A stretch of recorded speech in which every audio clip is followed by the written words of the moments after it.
देशे याचना है।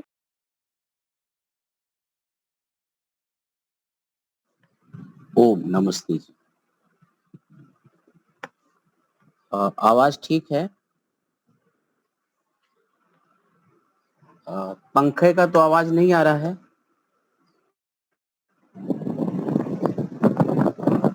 अभी आ रहा है जी बता दीजिएगा कोई। क्या आ रहा है पंखा के आवाज? आवाज आ रहा है।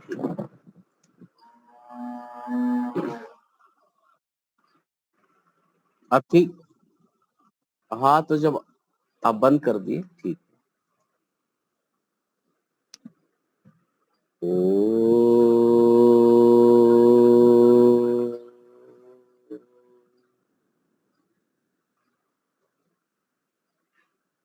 यो भूतं च भव्यं च सर्वं यशाधिष्ठते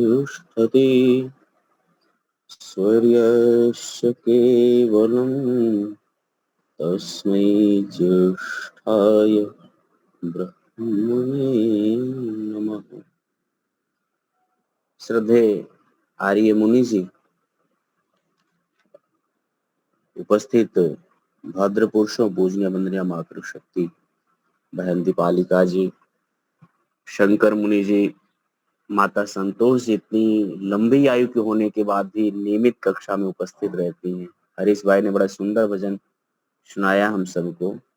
तो आप सब नियमित कक्षा में उपस्थित होने वाले सभी श्रोताओं को और पढ़ने वाले अध्येता इस पटल पर आप सबका स्वागत है।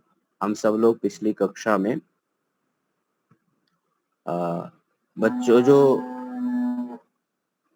संस्कार है और वेदारंभ संस्कार है उसमें पिताजी के द्वारा दिया गया बच्चों के 22 उपदेश हैं और वो उपदेश धर्म सूत्रों से हैं और स्वामी जी ने उनका यहाँ पर संकलन किया है संस्कार विधि में। और संस्कार विधि में इस प्रकार से संकलन किया है कि न्यूनतम यह पिता के द्वारा बालक को संस्कार देना ही चाहिए। यानी बालक घर में किन किन बातों को सीखे ये आवश्यक है। और आज नहीं, धर्म सूत्रों का प्रणयन कब हुआ ये कुछ कहा नहीं जा सकता। इसमें समय, इतिहास कोई प्रमाणिक नहीं है। हजारों साल हो सकते हैं, लाखों साल पहले से हो सकते हैं, या जब से सृष्टि बनी अनादिकाल से ये व्यवस्था थी। जब से यह मैथुनीय सृष्टि चली है, इस मैथुनीय सृष्टि में तो ऋषि मुनि महर्षि वेदोक्त धर्म का जब प्रतिपादन किया गया तो उसी समय से व्यवस्था थी संस्कार की परंपरा।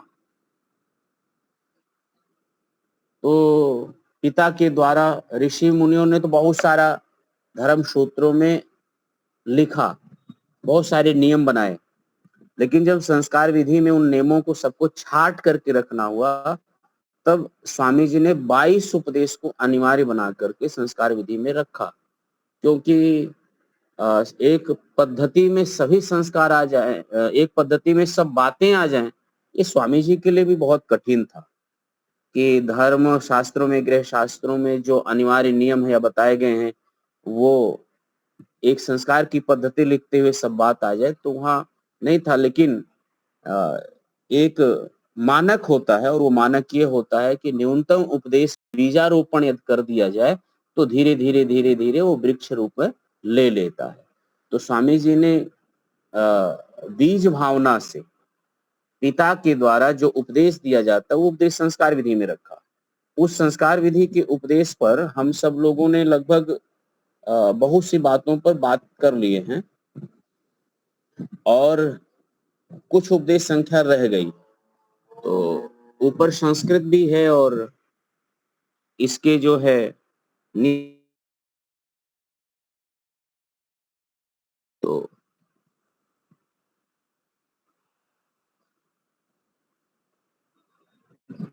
तो आ जाइए हम सब लोग जो है ये जो एक साथ 11 से लेकर के 12वां उपदेश देखिएगा। तो 11 उपदेश पिछली बार हो गया था। 12वां उपदेश जो है वो ये है कि अत्यंत स्नानम भोजनम निद्राम जागरणम निद्राम लोभ मोह भय शोकान वर्जय। यह भी हो चुका था लगभग, लेकिन थोड़ा प्रसंग वशात, प्रसंग से हम सब लोग इसको थोड़ा पुनः स्मरण कर लें कि बालक के लिए अधिक स्नान, अधिक निद्रा और जागरण, लोभ मोह भय शोक आदि चीजें वर्जित हैं। अब यहाँ 13वां देखिएगा, प्रतिदिनम रात्रे पश्चिमे यामे च उत्थाय आवश्यकम कृत्वा दंत धावन स्नान संध्योपासने ईश्वर स्तुति प्रार्थनोपासना योगाभ्यासा नित्यम आचार। अर्थात हमें उठने की व्यवस्था देते हुए कहे कि प्रतिदिन रात्रे पश्चिमे, रात्रि के अंतिम पहर ब्रह्म मुहूर्त में उठ करके आवश्यकम कृत्वा, आवश्यक कार्यों को करके दंत धावन स्नान संध्योपासना ईश्वर स्तुति प्रार्थना उपासना योगा अभ्यास, ये नित्य के, ये नित्य के। अच्छा, इससे संबंधित देखिएगा कि बच्चों से संबंधित हमने कहा कि यहाँ पर हैं, लेकिन हम लोग क्या पैरामीटर रखें जो अपने बच्चों को समझ सके या समझा सके। तो लगभग में हमने एक पुस्तक से छाटा और भी पुस्तकों का स्वाध्याय किया और संत महात्माओं का, मनीषियों का, वैदिक विद्वानों का और सबके प्रवचनों को सुना, संकलन किया। तो उसका आधार बना करके लगभग 108 क्या 150 पैरामीटर रखा और वो बिंदुओं को बनाया कि हमारा प्रारंभ कब हो। तो बालक को हर हाल में सूर्य उदय से पहले उठा देना चाहिए, जैसा कि शास्त्रों में लिखा। तो संस्कृत की पंक्ति बोला, संस्कृत की पंक्ति तो एक व्यवहारिक में हम लोग सुन लेते, समझ लेते कि हाँ ऐसा लिखा है, इतना विश्वास हो जाता है। लेकिन क्रियात्मक क्या है कि प्रातः काल यदि हम गुरुकुल में अपने बच्चे को नहीं भेज रहे हैं तो प्रयास ये करें कि प्रातः काल उसको उठा दे। तो नियम ये बनता है प्रातः काल कैसे उठेंगे, क्योंकि कैसे का सवाल बहुत बड़ा हो जाता है। जब वो सवेरे सोएंगे तो सवेरे उठेंगे। अब सवेरे उठने के लिए फिर माता पिता की दिनचर्या के ऊपर और सब परिवार की दिनचर्या के ऊपर निर्भर हो जाता है। हमारे घर में भी ये गलती हो जाती है, हम लोगों से भी ये गलतियां हो जाती, कभी बाहर निकले तो समय का अतिक्रमण हो जाता है। उस दिन बच्चे क्या है कि रात्रि 10, 11, 12 बज जाता है, 1 बज गया सोते समय। तो अब बच्चा कैसे 4 बजे या सूर्योदय से पहले कैसे उठेगा, और उठाते हैं तो ये अत्याचार है बच्चों के ऊपर। तो हमें ही व्यवस्था में कहीं ना कहीं सामाजिक परिप्रेक्ष्य में सामाजिक परिदृश्य ऐसा है, उसमें विकल्पता निभानी चाहिए। जैसे किसी दिन एक दिन दिनचर्या हो जाती है और टूट जाता है या नहीं हो पाता, तो दूसरे दिन से फिर से प्रयास करिए। और दूसरे दिन से प्रयास करके चलो कल छूट इसलिए था कि क्योंकि देर से सोए थे, आगामी देर से सोना अब बंद है, आज से पहले सोने का अभ्यास करिए। उस दिन में मत सुलाइए, बच्चों को खूब थकाइए, बच्चे खूब थकें, खूब खेलें और ताकि जल्दी सो जाए। फिर उनको समझ लीजिए कि 6-7 घंटे की नींद इन्होंने अच्छे से लिया है, फिर सुबह आप जगाइए। तो ये सुबह को सही करने में यदि बच्चे को आज प्रारंभ करते हैं तो 10 दिन भी लग सकता है, 1 सप्ताह भी लग सकता है, 15 दिन भी लग सकता है। लेकिन आप 10-15 दिन प्रयास करने के बाद बच्चे की दिनचर्या एक दिन ऐसी हो जाएगी कि बच्चा स्वतः उठ जाएगा, स्वतः अपना सारा कार्य कर लेता है। ये बहुत कठिन कार्य नहीं होता। तो शास्त्र के अनुकूल आपका उठना हो जाएगा, हमारे बच्चों का उठना हो जाएगा और शास्त्र के अनुकूल हो जाएगा, तो अब उसका लाभ हम गिना नहीं सकते, सोच सकते हैं, अनुभव कर सकते हैं कम समय में। क्योंकि सूर्योदय से पहले उठने के कितने लाभ हैं, ये आप जाकर के किसी यूट्यूब, गूगल, कहीं पर भी शास्त्रों में कहीं भी पढ़ करके आप देख सकते हैं, समझ सकते हैं। हम लोग समझने वाले हैं। तो हमने लिखा कि ये पॉइंट लिखा कि सूर्य उदय से पहले उठने का अभ्यास नित्य करें। उठे नहीं, उठने का अभ्यास करते रहे। अभ्यास में और उठने में बड़ा अंतर है।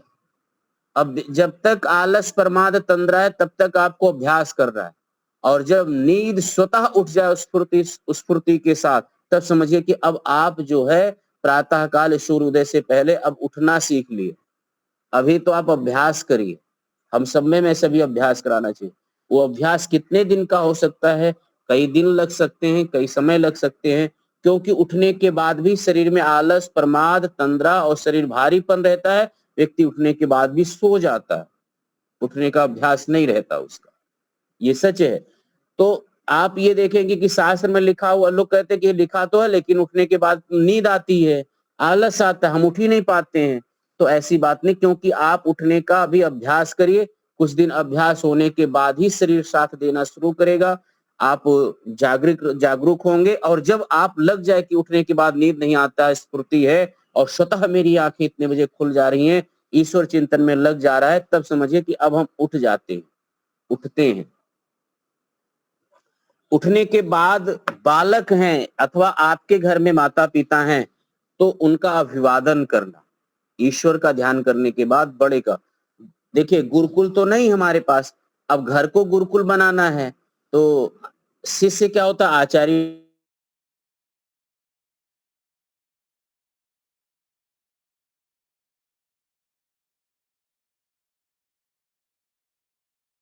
से छोटे वालों ने किया, छोटे वाले हैं, ठीक, छोटे वाले हैं, तो इस प्रकार से एक श्रृंखला चल पड़ती है प्रणाम करने की। फिर वो अभ्यास करते करते फिर अभ्यस्त हो जाते हैं, तो सहज ही प्रणाम उनसे होता है। हमारे घरों में क्या प्रणाम करने का अभ्यास अभी कराएं, कुछ दिन तक हमें अभ्यास कराना होगा। जब उनके दिनचर्या में प्रणाम करना अभ्यास हो जाता है, तो अभिवादन शीलस्य नित्यम वृद्धोपसेविना चत्वारि तस्य वर्धन्ते आयुर्विद्या यशोबलम। जब वो स्वतः विनम्र हो जाएंगे और विनम्र होकर के बड़े लोगों के प्रति ऐसा आचरण करते हैं जिससे बड़े लोग प्रसन्न रहेंगे, और बड़े लोगों के प्रसन्न होने से बालकों में 4 चीजों की वृद्धि होती है। प्रथम वृद्धि ये होती है कि आयु बढ़ता है। दूसरा ये है कि उस घर में आयु बढ़ेगा, आयुर्विद्या, यश और बल। तो ये 4 चीजें तो ये श्लोक में कहा है। लेकिन आयु क्यों बढ़ेगा? क्योंकि उस घर में जब बड़े लोग प्रसन्न रहेंगे तो सूझबूझ से सब काम होगा। जब सूझबूझ से काम होता है तो उस घर में ज्ञान यानी विद्या की वृद्धि स्वतः होती है। एक विद्या की वृद्धि तो आपकी पुस्तक वाला है, और एक विद्या की वृद्धि व्यवहारिक है। व्यवहारिक विद्या के धरातल पर ही कोई शैक्षणिक प्रतिष्ठान या कोई शैक्षणिक प्रतियोगिता अधिक लाभान्वित होता है, वो अधिक विकास करता है, फलदायी अधिक होता है। यदि व्यवहारिक ज्ञान, व्यवहारिक विद्या, व्यवहारिक परिवार में खुशहाली नहीं है, तो कोई भी कॉम्पिटिटिव एग्जाम बच्चे के लिए उतना सरल नहीं होता। बच्चे के पढ़ने के लिए प्रसन्नता की और प्रसन्न वातावरण की आवश्यकता होती। तो दूसरे में ये हमने कहा कि प्रसन्न कहाँ से हो, तो यहाँ से प्रारंभ हो कि हम एक दूसरे के प्रति विनम्र भाव के रहते हुए हम प्रणाम करने का अभ्यास कराएं। पहले तो अभ्यास कराना होगा, कई दिनों तक अभ्यास कराना होगा। अभ्यास के बाद वो अभ्यस्त हो जाएंगे। अभ्यस्त हो जाएंगे तो दिनचर्या में उनकी सम्मिलित हो जाएगी। अब तीसरा क्या है कि बहुत बड़ी हमारे वहां में यहाँ पर जो उसी सूत्र, एक ही सूत्र के ऊपर हम यहाँ पर पूरा का पूरा विवरण आप लोगों के सामने रखना चाह रहे हैं कि दिनचर्या में बालक सूर्योदय के बाद शौचादि सुबह नहीं जाता है, तो धीरे धीरे उसको कब्ज की बीमारी हो जाएगी।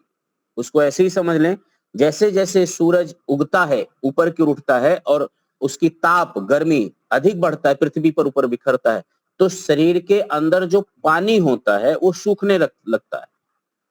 इसलिए ऊषापान की जो विधान है, ऊषापान की विधान यह है कि सूर्य उदय से पहले ही ऊषापान किया जाना चाहिए, ताकि शरीर में पानी की मात्रा अधिक हो जाए। और शरीर में पानी की मात्रा अधिक हो जाएगी तो सूर्य जैसे जैसे ऊपर की ओर उठेगा और शरीर में पानी की कमी जो होती है वो ताप कम हो जाता है। दूसरा ये होता है जो मलाशय में मल होता है, और मलाशय में जो पानी की मात्रा होती है वहां भी सूखने लगता है, यानी मल भी सूखने लगता है और वो कब्ज की बीमारी का रूप लेने लगता है बहुत छोटी सी बात, लेकिन शरीर में बहुत बड़ी प्रतिक्रिया होता है उसका। परिणाम बहुत होता है कि जो सूर्योदय के 8-8 10-10 बजे तक सोए रहेंगे, उसके बाद शौच आदि जाते हैं, तो उनको नाभि के नीचे के रोग होना, बहुत सारे रोग होना स्वाभाविक हो जाता है, क्योंकि वो समय से शौच आदि की निवृत्ति के लिए नहीं जाते और ऊषापान की क्रिया नहीं करते। सूर्य बढ़ता है और सूर्य के विरुद्ध सोना, जैसे जैसे सूर्य यानी नेचर, प्रकृति के विरुद्ध सोना ही बीमारियों का मूल कारण बन जाता है। इसलिए ऋषियों ने धर्म शास्त्रकारों में ने लिखा कि पश्चिम यानी ब्रह्म मुहूर्त में उठना, उसके पीछे स्वास्थ्य की दृष्टि से तो है ही है, साइंटिफिक है ही है। साइंटिफिक के साथ साथ आपके मन को और बुद्धि को प्रसन्नचित्त रखना। जिस दिन जिसके पेट नहीं साफ होता है, कब्ज रहता है, तो कब्ज रहने पर सिर में भारीपन हो जाता है, उसकी दिनचर्या गड़बड़ हो ही जाती है। तो इसके लिए भी अभ्यास बहुत आवश्यक है। प्रातःकाल ऊषापान, टहलना और फिर शौच के लिए जाना। एक निश्चित टाइम बनाने के लिए आपको बहुत अभ्यास करना पड़ेगा, ऐसे नहीं होता किसी का। एक निश्चित अभ्यास करना होगा, एक निश्चित टाइमिंग करना होगा भोजन, और भोजन के बीच में कम से कम आपको 14 घंटा देना होगा। यानी आपको 4 बजे जाना है तो 4 बजे, ये सुबह 5 बजे आपको शौच आदि क्रिया करने के लिए जाना है, तो उसके बीच में 14 घंटे के अंतराल में ही भोजन पाचन क्रिया करके 18 घंटा लग जाता है। तो ऐसे ही भोजन का हमें नियमित रखे रहे ताकि पेट आदि साफ करने में हो, और उसी प्रकार के फिर आहार आदि हो। बच्चे के अंदर एक ऐसी ही दिनचर्या बना करके हमें उनका अभ्यास कराना प्राथमिक रहना चाहिए। बच्चा बहुत चंचल है, एकाग्र नहीं होता है, तो उसको त्राटक कराएं, मनोनिग्रह कराएं। त्राटक क्या है, मनोनिग्रह क्या है और उस कृति क्या है?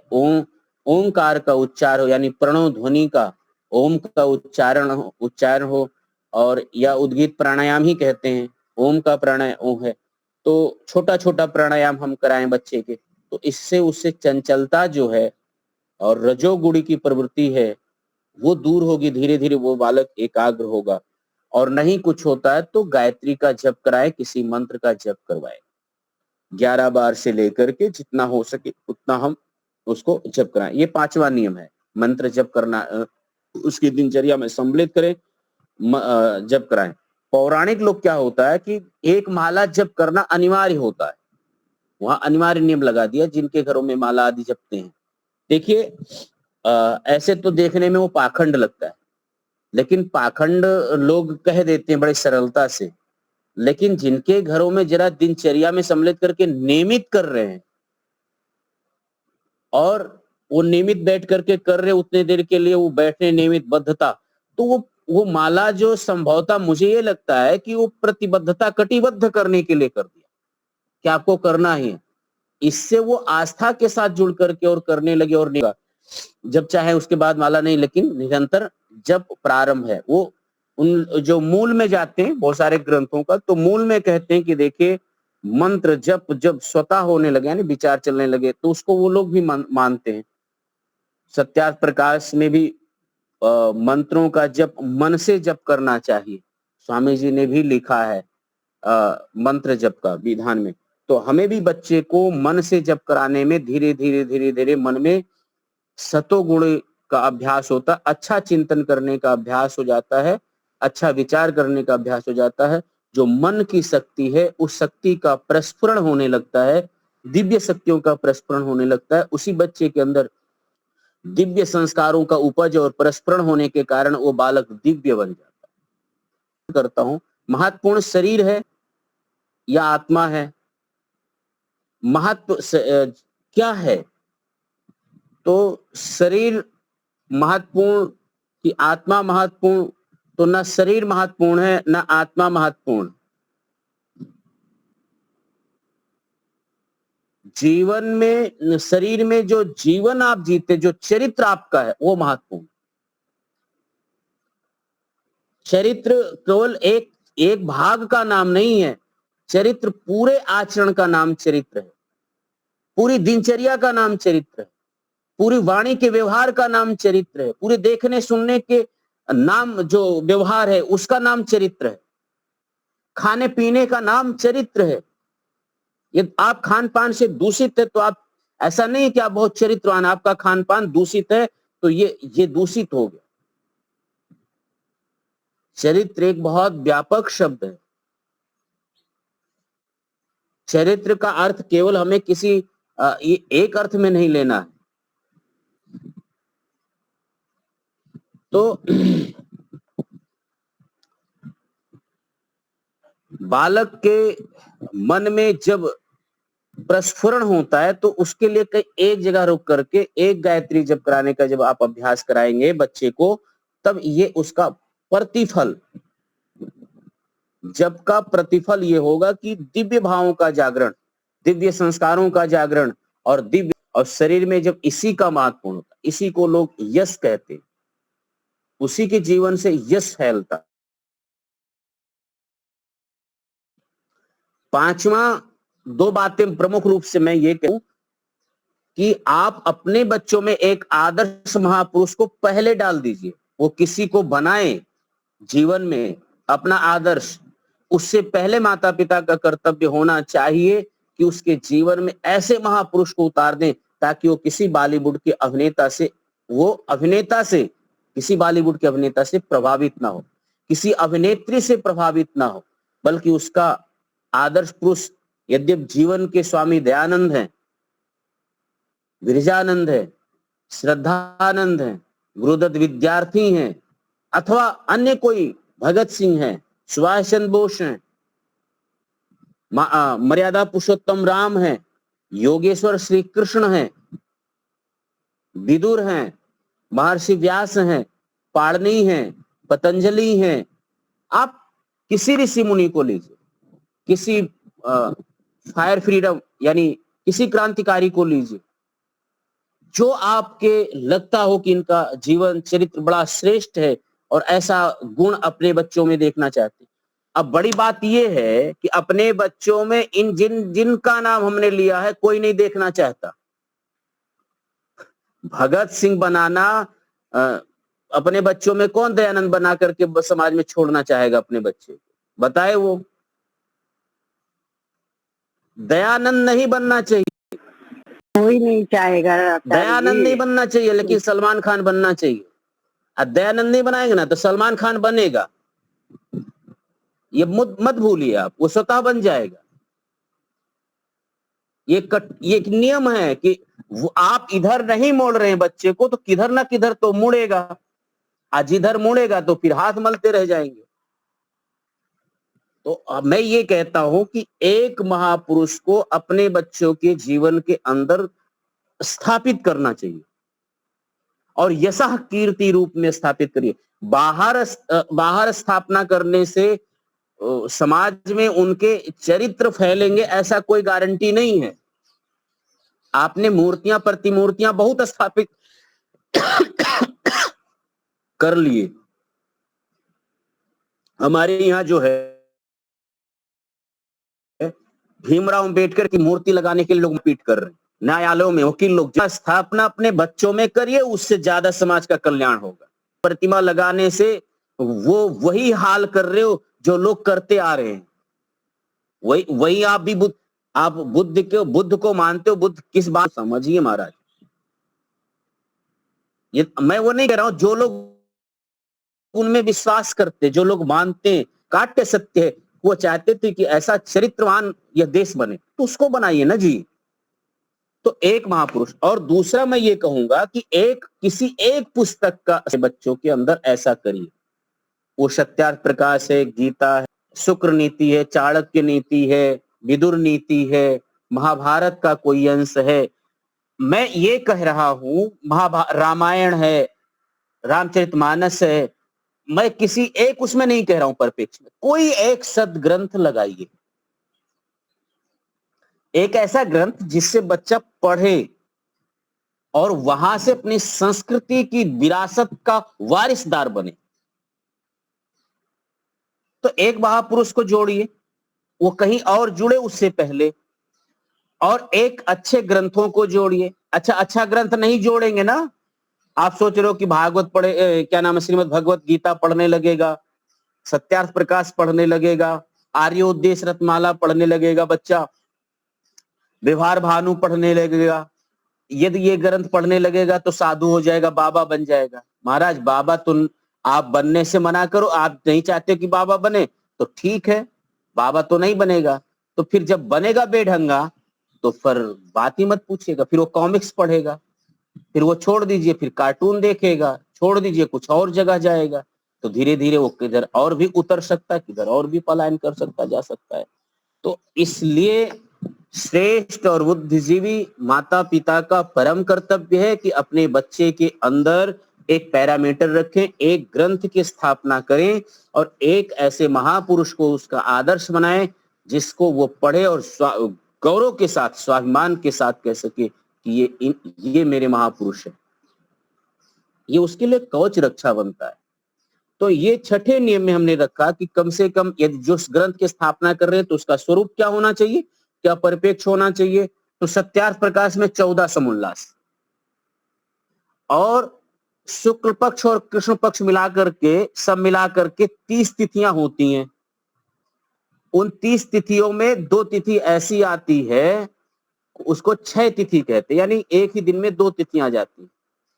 तो मिला जुला करके एक सत्यार्थ प्रकाश का एक समुल्लास 2 तिथि में पढ़ना सिखाइए।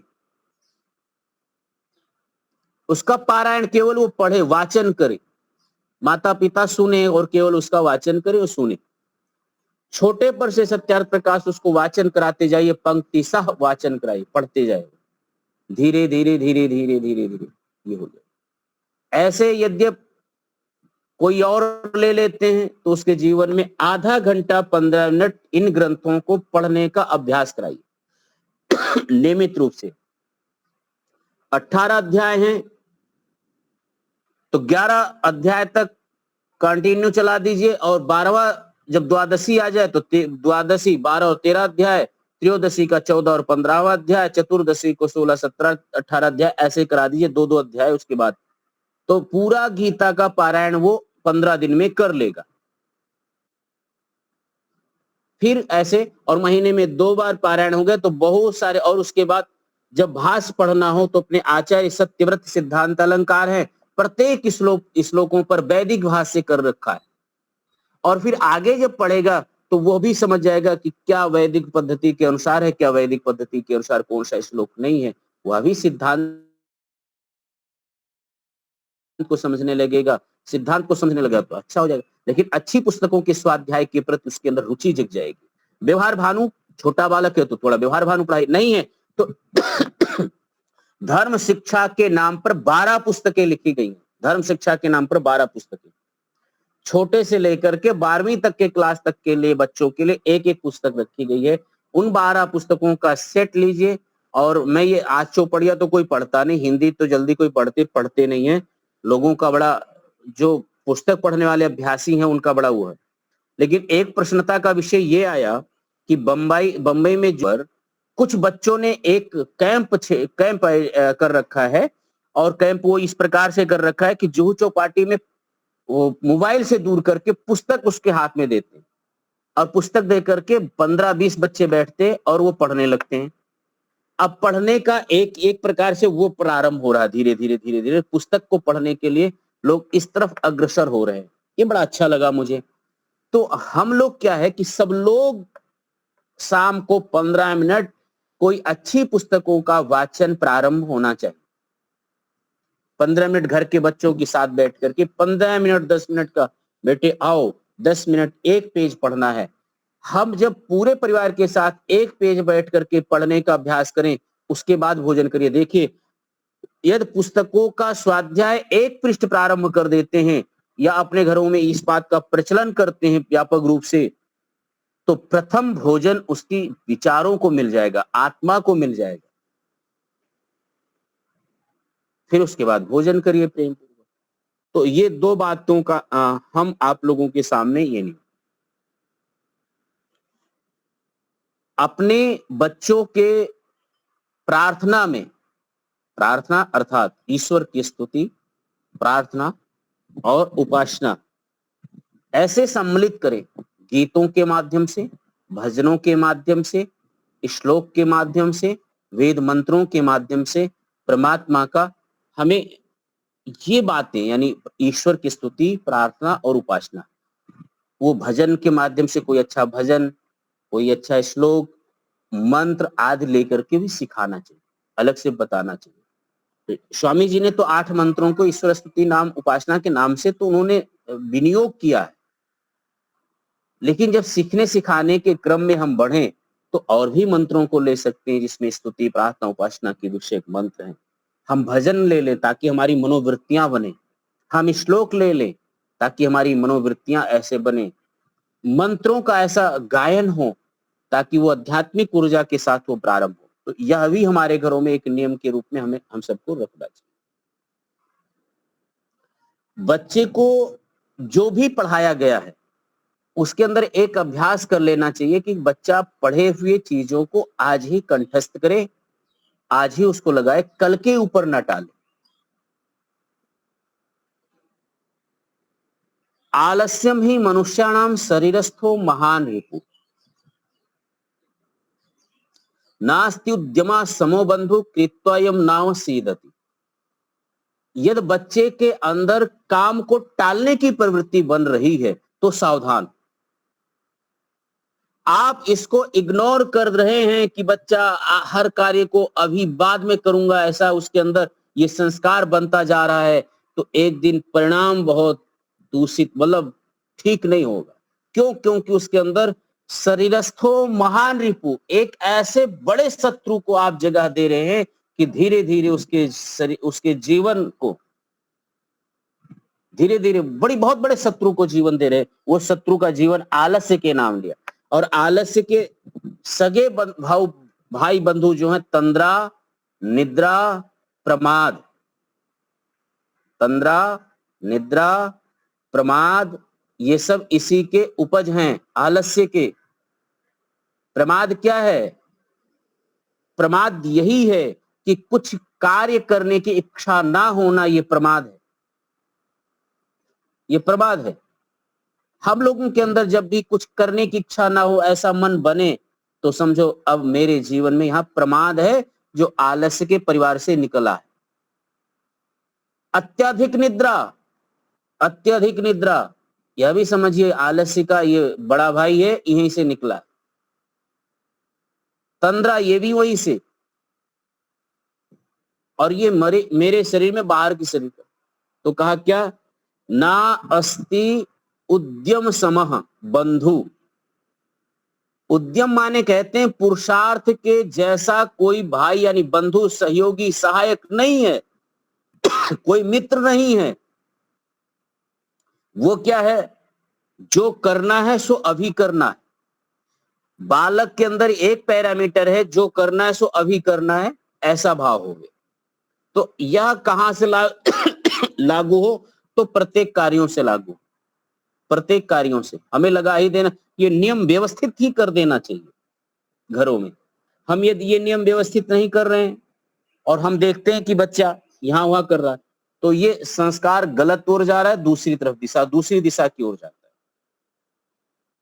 तो पढ़ाई में यदि वो टाल रहा हो तो, और किसी छोटे छोटे कार्यों को टाल रहा है तब पर भी हमें ये ध्यान रख करके रखना चाहिए, कहीं इसके पास में आलस, प्रमाद और तंद्रा के कारण ये बालक कार्य करने से पीछे भाग रहा है, अथवा ये पुरुषार्थ है हर कार्यों में आगे कर रहा है। ये शुरू से इसका अभ्यास कराना पड़ेगा। ये हम सुनते आ रहे, समझते आ रहे, जानते भी हैं, लेकिन इसका अभ्यास कभी कोई माता पिता अपने बच्चे को नहीं कराता।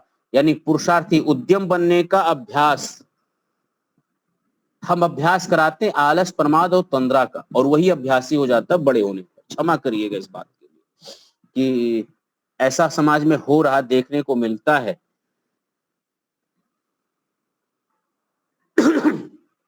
बच्चा अच्छा परिणाम लावे,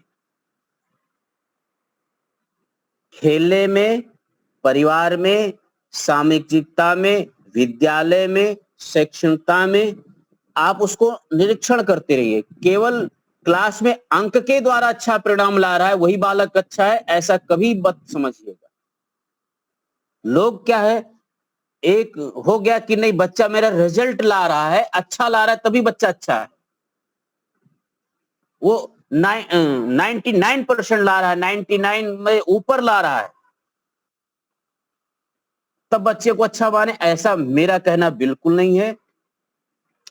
बच्चे का निरीक्षण करते रहिए, परिवार में कैसा व्यवहार है, समाज में कैसा व्यवहार, समाज में परिणाम कैसा है, परिवार में कैसा है, स्वास्थ्य में कैसा है, खेल में कैसा है, ये सब देखते हुए उसको परीक्षा के अंकों में लाइए। एक के लिए उसको परेशान मत करिए। मैंने ऐसे बहुत माता पिता को देखा हूं कि अच्छे से अच्छे बच्चे को केवल अंक न आने के कारण इतना टार्चर करते हैं कि वो आत्महत्या करने के लिए मजबूर हो जाता है और बहुत अच्छे बच्चे को खो देते हैं लोग।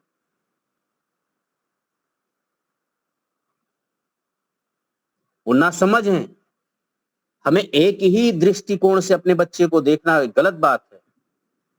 तो हम बच्चे को ये निरीक्षण करते रहे उसका परिणाम कहां पर अच्छा है, किस जगह अच्छा है, शिक्षा में, सामाजिकता में, परिवार में, व्यवहार में, संबंधों में, आदर्श में, कहीं पर देखें उसके परिणाम कितने अच्छे हैं, किस किस स्थानों पर, सब जगह है तो बहुत अच्छी बात है। नहीं है तो धीरे धीरे उसको प्रोत्साहित करिए, उत्साहित करिए। दूसरा, अपने बच्चे को निरीक्षण करते हुए उसके मित्र मंडली को देखना चाहिए। मित्र मंडली को देखते रहिए और अच्छे मित्र मंडली के तरफ उसका बने, इसका प्रयास करते रहना चाहिए। एक अच्छे मित्रों का समूह होना चाहिए, तो बालक को बनने में शीघ्रता होती है और बालक की उन्नति बहुत जल्दी होती है। क्योंकि विद्या की वृद्धि हम श्रवण मनन निध्यासन और साक्षात्कार समझते हैं। फिर दूसरा ये समझते हैं कि आगम कालीन, प्रवचन कालीन, व्यवहार कालीन और विद्या चतुर्भिर उपयोगिता, प्रवचन श्रवण कालीन, स्वाध्याय कालीन, स्वाध्याय कालीन। तो स्वाध्याय कालीन जो है वो तो माता पिता से स्वाध्याय किया, गुरु से स्वाध्याय, अपने शिक्षक से जो चीज स्वाध्याय किया, पुस्तकों से स्वाध्याय किया। स्वाध्याय करने के बाद जब स्वाध्याय करता है तो प्रवचन करे, यानी एक दूसरे में संवाद करे। संवाद करने से भी विद्या अच्छी आती, क्योंकि यद्यप उसको प्रवचन करना है तो स्वाध्याय करना पड़ेगा, स्वाध्याय किया है तो उसका प्रवचन करे, एक दूसरे पर अन्योन्याश्रित है ये। फिर जो चीज प्रवचन किया, व्यवहार काल, वो व्यवहार काल में लाए तो वो उसके फिर व्यवहार काल में आने लगता है। लेकिन यहाँ पर क्या है कि जब मित्र मंडली होता है तो कोई प्रश्न नहीं, तो संवाद होता है, चर्चाएं होती हैं, पढ़ते हैं बैठ करके बच्चे, उसमें ज्यादा होता है। ये गुरुकुलों में बच्चों की मित्र मंडली एक साथ रहती है तो जो पढ़ाया जाता है फिर वो आपस में चर्चा करते, वहां अच्छा आ जाता है उनको।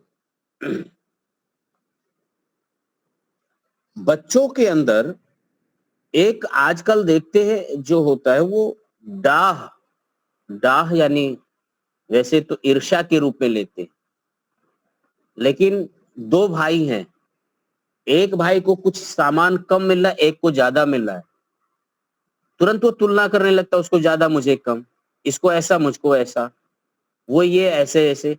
तो यह भी संस्कार के एक पैरामीटर के अंतर्गत रहना चाहिए, ये मनोवृत्ति है। यदि बच्चे के अंदर ऐसा आया है तो उसको दंड के साथ तीनों अपना लीजिए, साम वेद दंड, तीनों के साथ उसको समझाइए, बताइए और इस दोष का निवारण करिए। कि परस्पर में द्वेष करेंगे तो ये द्वेष जो है वो ही है कि भाई भाई में द्वेष करेंगे तो परिणाम ठीक नहीं रहता, और वो बचपना से ही अभ्यास द्वेष का करते रहते बच्चे। जबकि भाई को ज्यादा मिल जाए तो उसको यदि प्रसन्नता है कि ठीक है भैया को अच्छा मिल गया कोई बात नहीं, यदि ऐसा भाव जगता है तो यह भी हमारे अंतर्गत एक ऐसा पैरामीटर है जो बच्चों के हम मानसिकता को नापे, संस्कार, उसको उपेक्षा ना करें, इग्नोर ना कर दें कि ये बच्चों में स्वाभाविक होता है। बच्चों में होता है लेकिन ये दुर्गुण है, इसको हटना चाहिए और इसकी जगह प्रेम का स्थान लेवे। तो डाह जो है, जो ईर्ष्या है जिसको कहते हैं, वो किसी भी प्रकार से वो हमेशा प्रतिस्पर्धा ईर्ष्या के रूप में करता रहता है। और खाने पीने में, पहनने ओढ़ने में, वस्त्रों में, रहने में, सोने में, कपड़े आदि में, यहाँ तक बैठने उठने में, कुर्सी आदि में भी बच्चे घरों में ऐसे करते रहते हैं। भैया यहाँ बैठा मैं यहाँ बैठूंगा, वो वहां बैठा मैं ऐसा करूंगा। छोटे थे, लेकिन बच्चों के स्तर पर आप उतर करके देखेंगे, ये मन के अंदर पर आज ऐसा है, धीरे धीरे ये बीज रूप में है, ये बढ़ता जाएगा और ये भाई के बीच में जो प्रेम होना चाहिए वो स्थान दूसरा रूप ले लेता है। बाद में हम कहते हैं कि बच्चे समझदार हो गए। ना जी, बच्चे समझदार नहीं होते हैं, दुर्गुण तो वहीं पर पड़ा रहता है। थोड़ा बुद्धि बड़ी हो जाने के कारण उस पर वो नियंत्रण रखते हैं, लेकिन आगे चल करके जब वही संपत्ति का बंटवारा होता है, जब वही क्या नाम है आपस में बहू रानियां, तो फिर भाई एक दूसरे के लिए पहला बोया गया बीज वो जा करके पूरा एकदम शत्रु का रूप ले लेते। तो कहा भी गया, भाई जैसा शत्रु और भाई जैसा मित्र दुनिया में कहीं नहीं। राम और लक्ष्मण भाई हैं, विभीषण और रावण भी भाई ही।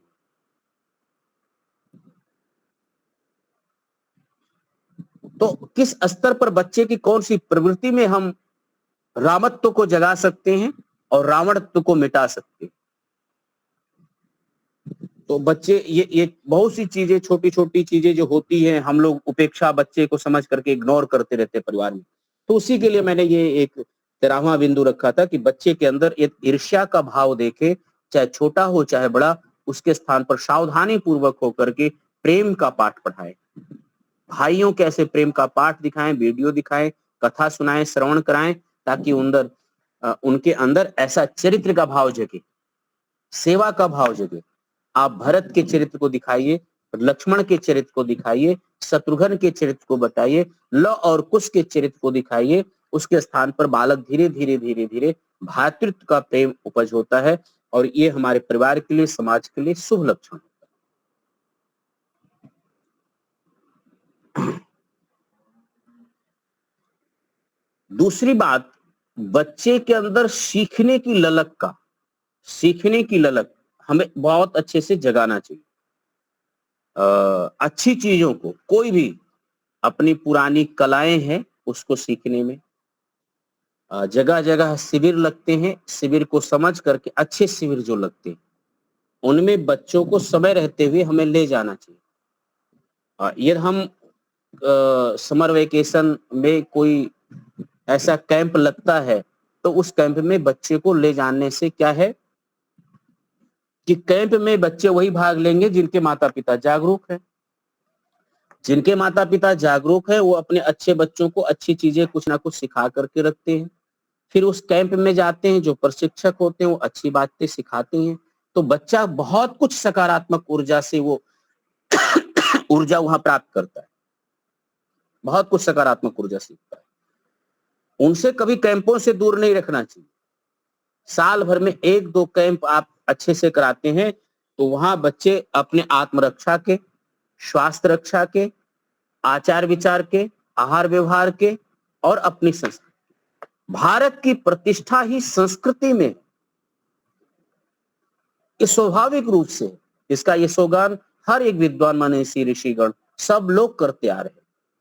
और हम अपनी संस्कृति से और अपनी संस्कृति से ही अपने बच्चे को काट करके रखेंगे तो कभी भी भारत की प्रतिष्ठा नहीं हो सकती। और भारत की प्रतिष्ठा नहीं हो सकती है तो भारतीय संस्कृति की और भारतीय मौलिक चीजों की कभी नहीं हो सकती। इसकी हम संकल्पना भी मत करें।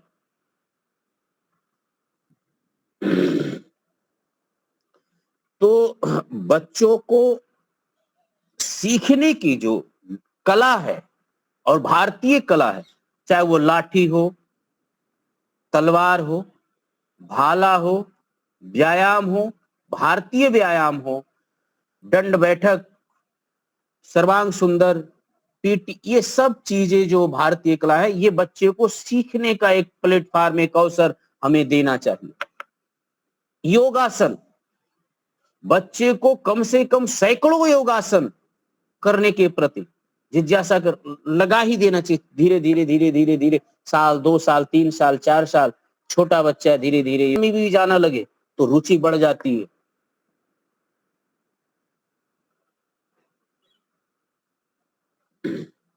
अब तो हम अपने बच्चे को अधिक से अधिक कला और विद्या के प्रति जागरूक करें, सीखने की ललक बढ़ाएं। ये 14वां पॉइंट है। समय हो गया है, मुझे याद दिलाइएगा तो मैं ये सब लिखित रूप में आप लोगों को व्हाट्सएप में डाल दूंगा, आप लोग देख लीजिएगा, वहां पर सब पढ़ लीजिएगा। सब बातें नहीं हो पाती हैं, लेकिन ये बातें इसलिए रहेंगी कि वहाँ पैरामीटर के रूप में जो लोग अपने घरों में लगाना चाहते हैं, रखना चाहते हैं या इसका पत्रक बना करके छापना चाहते हैं तो एक दूसरे के माता पिता के रूप में भी हम दे सकते हैं। इस पर सब कक्षाएं हमें तो छोटा छोटा है तो उपदेश के रूप में आया है संस्कार के अंतर्गत, तो ये बातें रख दे रहा हूँ, परिवार तक पहुंचे इसी शुभ भावना के साथ। आप सब लोगों ने सुना, सबका बहुत बहुत धन्यवाद, बहुत बहुत साधुवाद। ओम शांति। आपका भी धन्यवाद आचार्य जी। बहुत आपका भी धन्यवाद। ये जो बालक बिगड़ रहे हैं वास्तव में माता पिता बिगड़ चुके हैं। दादा दादी कोई कहानी करने वाला नहीं, मोबाइल पकड़े देते हैं। माता पिता इस देर से उठते हैं तो बच्चा कितनी कब उठेगा, कैसे उठेगा, उसको घुमाने के लिए शादी में ले जाते हैं, 11-12 बजे आते हैं, कैसे उठेगा। तो वास्तव में गुरुकुल में शंकर मुनि जी पंखा चल रहा है, बंद कर ले। गुरुकुल में भी यही स्थिति है, जो घर में स्थिति है वही गुरुकुल में भी है। बच्चे भी प्रातःकालीन मंत्र में कोई 4 बजे आता नहीं, आते हैं तो फिर सो जाते हैं, फिर उठाना पड़ता है। ये सब क्या करे, और किसी को दंड नहीं दे सकते, ये सब प्रॉब्लम है ही। हम बिगड़े हैं बस, मैं तो ये मानता हूँ माता पिता बिगड़े हुए हैं। चलो जी, शंकर जी आप शांति पाठ करवाएं।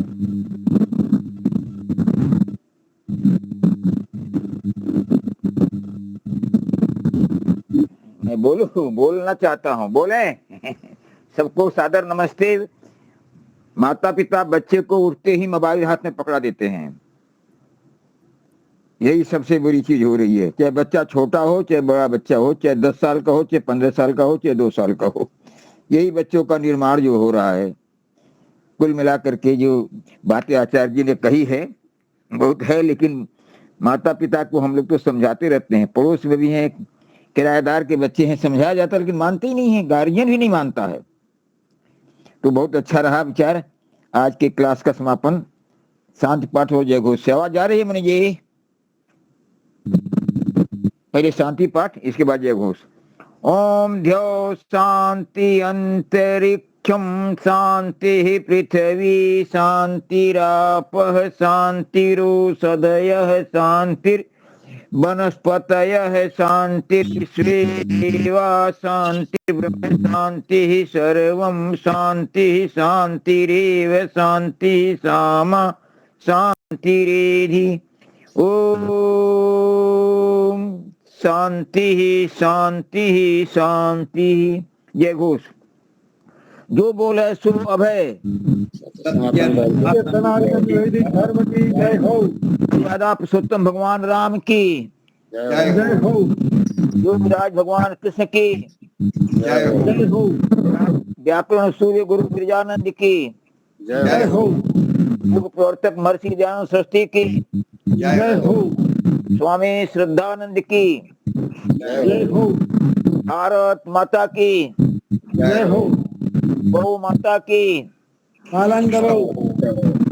देश के अमर शहीदों की जय हो। जय हो। वेद की ज्योति जलती रहे, ओम का झंडा ऊंचा रहे, आर्य समाज अमर रहे, सत्यार्थ प्रकाश घर घर पहुँचे। प्रणव ध्वनि।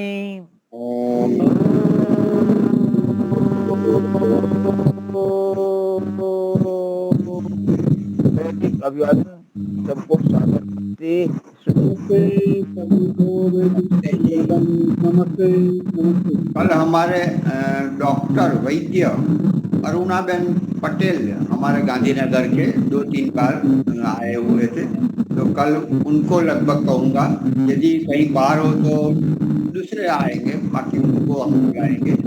और सत्य की खोज एग्जाम में प्रारंभ हो रही है, लगभग 60 से 70 व्यक्ति यहाँ आने वाले हैं, अधिकतर तो आ गए हैं, तो हम फिर भी यहाँ मिलते रहेंगे और चालू रहेंगे। धन्यवाद।